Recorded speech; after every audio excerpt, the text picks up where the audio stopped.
अस्सलाम वालेकुम ख़वातीन हज़रात, मैं हूँ आपका मेज़बान सुमैर और आज के नए प्रोग्राम में हम आपको खुशामदीद कहते हैं। दोस्तों, आज भी हमारे पास बहुत ज़बरदस्त किस्म की अपडेट्स हैं, बहुत ज़बरदस्त किस्म की ख़बरें हैं, लेकिन सबसे पहले हम बात करेंगे अली रज़ा और मामिया शाह जाफ़र की उन पिक्चर्स और उन वीडियोज़ के बारे में जो कि बहुत ज़्यादा वायरल हो रही हैं और लोग ये कह रहे हैं कि किंज़ा हाशमी के मंगेतर को ये सारी गंदी हरकतें करने की क्या ज़रूरत पड़ी थी, और अगर किंज़ा हाशमी अपने मंगेतर के बारे में ये सब कुछ जानती है तो फिर उसको ऐसे शख्स के साथ शादी नहीं करनी चाहिए। अली रज़ा के बारे में ये मशहूर है, अली रज़ा और किंज़ा हाशमी के बारे में ये मशहूर है कि ये दोनों एक दूसरे से मोहब्बत करते हैं, दोनों एक दूसरे के साथ मंगनी कर चुके हैं और आने वाले वक्त में ये शादी भी करेंगे। लेकिन ये दोनों इस बात से इनकार करते हैं। अली रज़ा और किंज़ा हाशमी ये दोनों इसलिए इनकार करते हैं क्योंकि आप सबको पता है कि जब इस तरह की चीज़ें सामने आती हैं कि दोनों ने मंगनी की हुई है, दोनों एक दूसरे को डेट कर रहे हैं, दोनों एक दूसरे से मोहब्बत करते हैं, लेकिन सारे जितने भी कपल्स हैं वो डरते इसलिए इस बात को अनाउंस करने के लिए कि कहीं नज़र ना लग जाए। क्योंकि आज तक आपने देखा होगा कि जितने भी कपल्स आपस में मोहब्बत करते हैं, प्यार करते हैं और फिर जब ये अनाउंस कर देते हैं कि हम एक दूसरे के साथ बेहद प्यार करते हैं और फिर जब उनकी शादी होने वाली होती है तो शादी से पहले ही पता चलता है कि ब्रेकअप हो गया और फिर बहुत कुछ सुनने को मिलता है। फिर क्या होता है कि दोनों का कैरियर काफ़ी अरसे तक रुक जाता है। इसी तरह से किंज़ा हाशमी और अली रज़ा भी इस बात से डिनाई करते हैं, छुपाते हैं कि हम दोनों एक दूसरे से मतलब मोहब्बत नहीं करते, बस दोस्त हैं। लेकिन कहने वाले ये कहते हैं कि दोनों की मंगनी हो चुकी है और बहुत जल्द शादी होने वाली है। लेकिन अब जब ये तस्वीरें और वीडियोस मामिया शाह जाफ़र के साथ सामने आ रही हैं तो लोगों को बहुत गुस्सा आ रहा है और लोगों को ये देखकर बड़ी हैरानी हो रही है कि पाकिस्तान में और मुसलमान होते हुए ये इस तरह के फ़ोटोशूट्स, अगर ये फ़ोटोशूट है तब भी बहुत बुरा लगा और अगर ये पर्सनली ऐसे घूम फिर रहे हैं और ये हरकतें करें तब भी लोगों को बहुत बुरा लग रहा है। और ये ना तो एआई से बनाई गई हुई है और ना ही ये एआई जनरेटेड वीडियोस है, ये सारी जो है खुद बनाई हुई हैं। यार इसको देखकर हैरानी इसलिए हो रही है, मतलब देखकर लग रहा है कि यार बस हदें पार हो चुकी है। ठीक है, माना कि आप लोगों ने अपना नाम बनाना है, पैसा कमाना है, इसी फील्ड में रहना है, लेकिन इस हद तक आप एक दूसरे के लिए नंगे हो जाएं तो ये मेरा ख्याल है नाकाबिले बर्दाश्त है।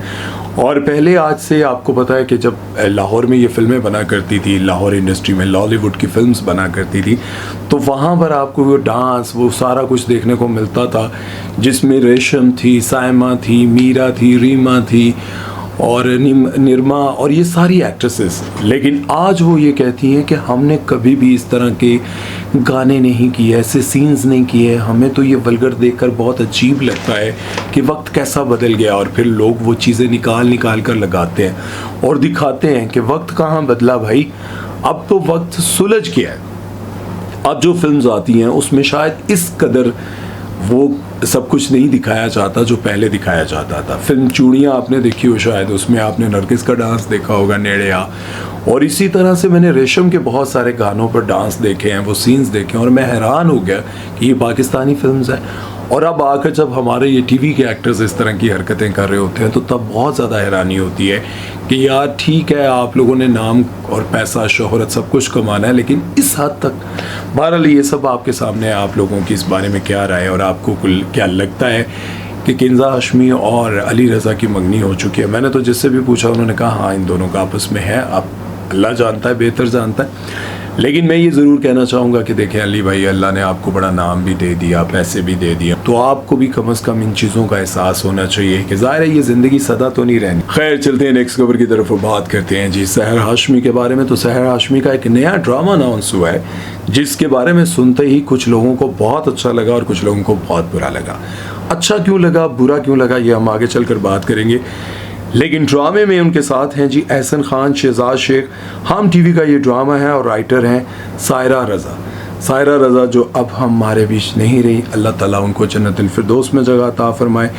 उनके काफ़ी मशहूर ड्रामे हैं, बहुत सारे हैं, लेकिन कुछ मैं आपको बता देता हूँ। एक ड्रामा था मेरे हमसफ़र, ये ड्रामा बहुत पॉपुलर हुआ, लोगों को बहुत पसंद आया। उसके बाद इन्होंने लिखा बस तेरा साथ हो। ये ड्रामा भी बहुत ज़बरदस्त ब्लॉकबस्टर ड्रामा था, लोगों को पसंद आया। मज़े की बात यह है कि सायरा रज़ा की डेथ के बाद इनका नाम जिंदा रहेगा और आप सबको पता है कि जो ये नावल लिखती थी और बहुत अच्छी राइटर थी, जब ये ड्रामा ऑन एयर आएगा तो इनके अपने जब देखेंगे तो उनको फ़ख्र महसूस होगा कि वो अब हमारे बीच नहीं है, लेकिन उनका नाम जिंदा है, उनका काम जिंदा है। खैर, जिस नावल पे ये ड्रामा बनने जा रहा है ये सारा रज़ा ने लिखा था और इस नावल का नाम था जमाले ज़ोहरा। इस पर अब ये ड्रामा बनेगा और सहर हाशमी का किरदार आप लोगों ने देखा ड्रामा सीरियल ज़ंजीरे में। बानो का किरदार लोगों ने बहुत पसंद किया और अब उनका किरदार ख़त्म हो चुका है, यानी कि डेथ हो चुकी है। लेकिन इस ड्रामे में डेथ के बाद सहर हाशमी ने एक पोस्ट लगाई जिसमें उन्होंने लिखा कि जितना प्यार आपने बानो को दिया, जितनी मोहब्बत दी, मैं बहुत खुश हूँ, क्योंकि कभी मुझे ये लगता था जब ये ड्रामा मुझे ऑफ़र हुआ था, जब ये ज़ंजीरे में बानो का किरदार मुझे ऑफ़र हुआ था, तो मैंने सोचा कि मैं नहीं करूँगी क्योंकि ये सेकंड लीड है। मेन जो किरदार है वो अदा करी है सचिन अली और इनको लगा कि यार मैं सेकंड लीड पर आ रही हूँ तो मुझे ये किरदार नहीं करना चाहिए। अब ज़ाहिर है इनको फील इसलिए हो रहा था कि एक तरफ ये दानिश तैमूर के साथ आ रही हैं, दूसरी तरफ फिरोज़ खान के साथ आ रही हैं, और इतने बड़े बड़े किरदार करने के बाद, इतने बड़े हीरोज़ के साथ आने के बाद इनको लगा कि यार ये मुझे नहीं करना चाहिए। लेकिन अब वो ये सोचती हैं कि शुक्र है कि मैंने इनकार नहीं किया। आप सबको पता है कि मैं कई बार ऐसी वीडियोस अपने मेन चैनल पर बना चुका हूँ और आपको बता चुका हूँ कि बहुत सारे ऐसे किरदार जो कि बड़े बड़े एक्टर्स ने रिजेक्ट किए, इनकार किया, कभी गुरूर में और कभी इसमें कि यार ये मेरे लेवल का नहीं है, लेकिन वही ड्रामा, वही किरदार बहुत हिट हुआ। जिस तरह से मोहसिन अब्बास हैदर कहते रहते हैं कि मुझे परिजात, ये सब मुझे ऑफ़र हुए थे लेकिन मैंने नहीं किए। मुझे यकीन तो नहीं आता, लेकिन अगर यकीन कर भी लें तो चलें। लेकिन बाद में वही किरदार, अब परिजात का किरदार आप देखें कहाँ से कहाँ पहुँचा। अहमद अली अकबर को शायद इस बात का यकीन भी ना और पता भी ना हो कि यही किरदार उनकी ज़िंदगी का सबसे बेस्ट किरदार माना जाएगा। उसके बाद और उससे पहले उन्होंने बहुत सारे किरदार किए, लेकिन उनकी पहचान परिजात वाले लड़के से ही हुई कि परिजात में वो लड़का देखा था आपने, बड़ा ज़बरदस्त किरदार था। तो इसी तरह कभी कभार इंसान को लगता है कि ये जो मैं काम मुझे ऑफ़र हो रहा है, ये जो जॉब मुझे ऑफ़र हो रही है वो बिल्कुल बेकार है, लेकिन वही जॉब आपकी ज़िंदगी के लिए टर्निंग पॉइंट होता है। वही जॉब, वही काम आपके लिए ऐसा साबित होता है। कभी कभार आप इनकार कर देते हैं और कोई और उस जॉब को अवेल करता है या फिर चांस को अवेल करता है, तो फिर उसकी ज़िंदगी बदल जाती है। और जब ज़िंदगी बदलती है तो फिर क्या होता है, आपको जेलसी होती है, तकलीफ़ होती है। तो इसी तरह सहर हाशमी कहती हैं कि अगर मैं ये ना करती तो मुझे बहुत दुख होता, जितना लोगों ने उनको प्यार दिया। अच्छा, इसके साथ साथ जब ये ड्रामा अनाउंस हुआ इनका, जिसमें जो नावल लिखा हुआ है सायरा रज़ा का, तो उसके लिए लोग ये कह रहे हैं कि हम बोर हो गए इनको देख देख के। एक तरफ इनके किरदार को पसंद किया जा रहा है, दूसरी तरफ लोग ये कह रहे हैं कि हम इनको देख देख के बोर हो चुके हैं। फिरोज़ खान के साथ भी यही नज़र आ रही हैं, क्या नाम, दानिश तैमूर के साथ भी यही नज़र आ रही हैं, इस ड्रामे में भी यही नज़र आई, ज़ंजीरे में, हर जगह ये नज़र आ रही हैं। तो हम इनको देख देख के बोर हो गए हैं और इनकी एक्टिंग भी अच्छी नहीं है। जो मैंने शुरू में आपको कहा था कि मैं आपको आगे चलकर बताता हूँ कि कुछ लोग पसंद करें, कुछ लोग नापसंद करें, तो उसकी वजह यह है कि ज़्यादातर लोगों का ये कहना है कि हम इनको देखकर बोर हो चुके हैं क्योंकि इनकी एक्टिंग बिल्कुल भी अच्छी नहीं है। यार एक्टिंग तो अच्छी करती हैं, अब ज़ाहिर है कि उस लेवल की एक्टिंग, ज़ाहिर है जिस तरह आप देखते हैं कि आयज़ा ख़ान को देखते हैं या फिर सारा ख़ान को देखते हैं और बेशुमार सजल को देखते हैं, तो उन जैसी एक्टिंग करने के लिए इनको थोड़ा टाइम लगेगा। अगर आप समझते हैं कि ये सबा कमर जैसी एक्टिंग करने लग जाएं, तो सबा कमर को कई साल गुजर गए हैं और उनकी एक्टिंग में भी निखार तब आया जब उन्होंने जाके इंडिया में काम किया। इंडिया में काम करने के बाद उनका जो फेस एक्सप्रेशन, उनकी जो आंखें और उनकी बॉडी मूवमेंट, ये सब कुछ, ये जब वो इंडिया से काम कर आई तब बहुत ज़्यादा निखार आया। इसी तरह से माहिरा ख़ान जो है वो अपने किसी भी किरदार के लिए बहुत ज़्यादा रिहर्सल करती है, बहुत ज़्यादा प्रैक्टिस करती हैं। उन जैसा काम करने के लिए इनको फिर किसी एक प्रोजेक्ट पे काम करना पड़ेगा, मतलब एक प्रोजेक्ट पर तवज्जो देनी पड़ेगी। जिस तरह वो एक प्रोजेक्ट कर रही होती हैं तो फिर उस पर पूरी तवज्जो देती हैं। तो वो फिर आपको पता है कि इस एज में अगर ये सोचेंगी कि मैं एक ही करूँगी तो फिर नोट कैसे कमाएंगी, नाम कैसे कमाएंगी। बहरहाल इस बारे में अब आप लोगों की क्या राय है कमेंट सेक्शन में ज़रूर बताइएगा। चलते हैं नेक्स्ट खबर की तरफ, वो बात करते हैं जी नासिर मदनी साहब के बारे में। नासिर मदनी ने मोमना इकबाल से माफ़ी मांग ली है। मोमना इकबाल को उन्होंने मिंबर रसूल पर बैठकर जब वो बयान दे रहे थे तो फिर उन्होंने अपने बयान में, वो आपको पता है थोड़ा फ़नी करके कर रहे होते हैं, कुछ बातें ऐसी कर रहे होते हैं, जब कोई प्रोग्राम होता है तो अपनी बातों में वो गवर्नमेंट को भी रगड़ जाते हैं, बातों में वो बिजली के बिल, पेट्रोल और इन चीज़ों को भी रगड़ जाते हैं। साथ में उन्होंने ये भी कहा था कि मोमना इकबाल 5 साल साकब चदड़ को लू पैसे खांदी रही है, हुण ना एदा मोमना ते कर तू शैताना लेना।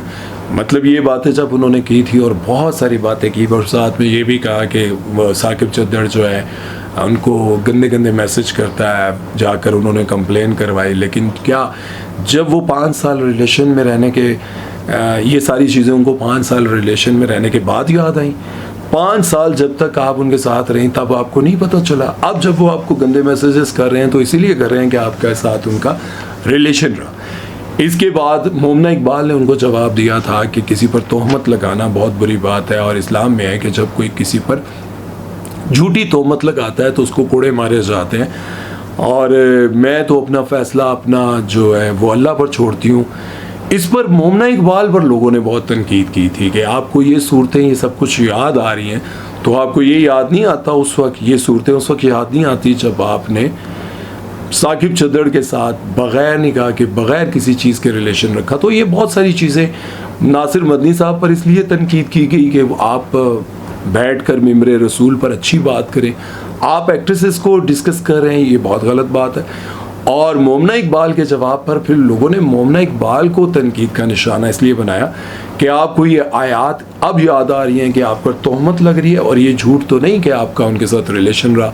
उन्होंने बहुत सारे सबूत दिए कि यहाँ मैंने ये पैसे ट्रांसफ़र किए हैं। तो वो पैसे क्यों ट्रांसफ़र किए गए आपको? आपका उनके साथ कोई रिलेशन था तभी। देखें, जब कोई बंदा पैसे और ये सारी चीज़ें ट्रांसफ़र करता है अपने बैंक अकाउंट से, तो फिर उसके पास सबूत तो होते हैं, और वही सबूत जब आप दुनिया के सामने लेकर आते हैं उसके बावजूद आप ये कहें कि तोहमत है, तो फिर ज़ाहिर है लोग आप पर तनकीद तो करेंगे। इसी तरह जब मोमना इकबाल पर भी तनकीद हुई, ये मामला ज़्यादा बिगड़ा, तो फिर उन्होंने सोचा कि नासिर मदनी पर केस करेंगे। जब केस मेरा ख्याल हुआ तो नासिर मदनी ने इस पर माफ़ी मांग ली है। पहले तो पंगे ना करो, तो कर लो, तो फिर माफ़ी, चलो अच्छी बात है, माफ़ी मांगना भी अच्छी बात है, लेकिन आइंदा के लिए मैं नहीं समझता कि किसी एक्ट्रेस को वहाँ पर बैठकर डिस्कस किया जाए। बहुत सारे लोग इनको आलिम समझते हैं, बहुत सारे ऐसे आलिम हैं जो अपने थंबनेल पर एक्ट्रेसेस की तस्वीर लगाते हैं और उन पर डिस्कस करते हैं। मैं उनको मौलाना नहीं समझता, मैं समझता हूँ कि अब वो इन्फ्लुएंसर बन चुके हैं, स्टार बन चुके हैं, यूट्यूब के या टिकटॉक के वो स्टार हैं।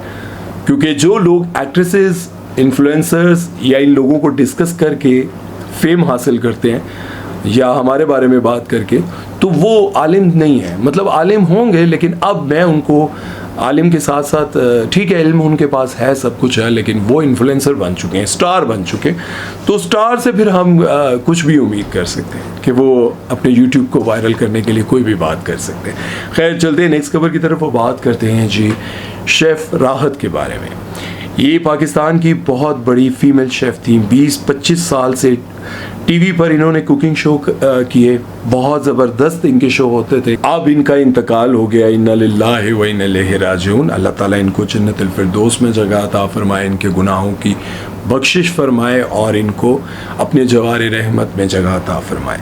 इनकी बेटी मायदा भी अपनी माँ की तरह शेफ़ हैं और टीवी पर कुकिंग शो करती थी, लेकिन आजकल यूएसए में सेटल है। यूट्यूब आने से पहले ये जितने भी कुकिंग शो हुआ करते थे टीवी पर, सभी बड़े शौक से देखा करते थे। लोग कॉल करके पूछा करते थे कि भाई अगर हमने ये चीज़ बनानी है तो कैसे बनाएं, नमक तेज़ हो जाए तो क्या करना चाहिए। लेकिन जब से यूट्यूब आया है तब से ये सारे बड़े बड़े स्टार्स ज़ीरो हो चुके थे, क्योंकि कुकिंग शो अब लोग जाकर टीवी पर नहीं बल्कि यूट्यूब पर देखते थे। मैं इनको तो नहीं कहूँगा या इनकी वालदा को तो नहीं कहूँगा कि वो ज़ीरो हो गई, हो सकता है इनका भी यूट्यूब चैनल हो, लेकिन यूट्यूब आने के बाद कुकिंग के जितने भी शोज़ थे ना वो माठे पड़ गए।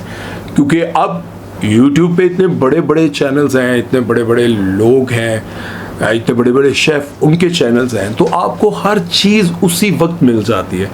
तो अब मेरा ख्याल है मॉर्निंग शो एक निदा यासिर और बाकी कुछ होंगे जो चलते होंगे, उसमें शायद कुछ चीज़ें दिखाई जाती होंगी, लेकिन पहले कभी इन शोज़ को बड़े शौक से देखा जाता था। और जब से यूट्यूब आया और उसके बाद बहुत सारे ऐसे शेफ़ थे जिन्होंने यूट्यूब पर आने की कोशिश की, वहाँ पर चैनल्स बनाए, लेकिन वो नहीं चले। आम से लोगों के चैनल्स बहुत ज़्यादा ग्रो किए, लोगों ने बहुत पसंद किए, जिस तरह मुबशर सदीक, फूड वाले बाबा या कुछ इस तरह का एक चैनल था, फिर रूबी का चैनल, इसी तरह बेशुमार चैनल्स थे जो कुकिंग के लोगों ने बहुत पसंद किए। वो शेफ़ तो नहीं थे, उन्होंने अपने घर में देसी तरीके से खाना बनाना सिखाना शुरू किया, देसी खाने बनाने शुरू किए। अच्छा, ज़्यादा जो चैनल्स चले या तो फॉरेनर्स जो गोरियां हैं उनके चैनल्स चले जो बहुत अच्छे अच्छे बड़े ज़बरदस्त खाने बनाती हैं, जो बहुत ज़्यादा साफ़ और बहुत अच्छा शूट हुआ होता था, या फिर वो चले जो बिल्कुल देसी था, लकड़ियों पर पकाना, कच्चे घरों में रहना। वो लोग, अभी बहुत सारे ऐसे लोग हैं जो मुझसे पूछते हैं कि मैं यूट्यूब स्टार्ट करना चाहती हूँ, मेरा मोबाइल गिरने लगा था, मैं यूट्यूब स्टार्ट करना चाहती हूँ लेकिन मसला ये है कि मेरे पास बहुत अच्छा घर नहीं है, ये वो। मैं उन्हें हमेशा ये कहता हूँ कि वीडियो क्वालिटी अच्छी होनी चाहिए, बाकी आप जिस घर में रहती हैं, जैसा आपका रहन सहन है, जितनी गुर्बत है, जो मर्ज़ी है वैसे ही आप करें। अगर आप अपने आप को अमीर बनाने की कोशिश करेंगी, अमीर दिखाने की कोशिश करेंगी, तो वो आप compete नहीं कर पाएंगे। जैसा आपके पास जो कुछ अल्लाह ने दिया है वैसे ही शुरू करें। कामयाबी अल्लाह ने देनी है, अल्लाह के इख्तियार में है, तो फिर आप काम शुरू करें। क्योंकि जब आप नेक नियति के साथ काम करेंगे ना, आप ये इसलिए नहीं करेंगे कि मैं उसको बना कर दिखाऊंगी या मैं उसको बताऊंगी या मैं उसको बताऊंगा। मैं हमेशा एक बात कहता हूँ कि चंद चढ़ता है तो सारा जहान वेखता है। जब चंद चढ़ेगा ना, जब आपका काम चलेगा, सभी देख लेंगे भाई। कोई ज़रूरत नहीं है किसी को दिखाने की, किसी को बताने की कि मैं कौन हूँ। मैं जो कुछ हूँ वैसा ही हूँ, वैसी ही हूँ। और मज़े की बात बताऊँ, सब कुछ होने के बावजूद, सब कुछ दुनिया जहाँ की आसाइशें होने के बावजूद हमने चले जाना है, और कुछ अरसे के बाद हमारा नाम तक कोई नहीं लेगा। हमारे नाम पर चीज़ें बिकने लग जाएंगी, हमारे अपने जायदाद के लिए लड़ने लग जाएंगे, हमारे बच्चे कब्रों पर आना छोड़ देंगे, और हमारे बच्चों के बाद जो हमारी जायदादें हैं उन पर गैरों के कब्ज़े होंगे, और हम मनो मट्टी के तले होंगे, और यूं हमारा नामो निशान मिट जाएगा। ज़मीन के नीचे हमारे जिस्म से खाल ख़त्म हो जाएगी, हड्डियां गल जाएंगी, और यूं इस दुनिया में सुमैर चौधरी नाम का बंदा बिल्कुल गायब हो जाएगा। आज से एक नस्ल के बाद 50-100 साल बाद कोई जानता भी नहीं होगा कौन था सुमैर, कौन थी आयशा, कौन थी सकीना, कौन थी।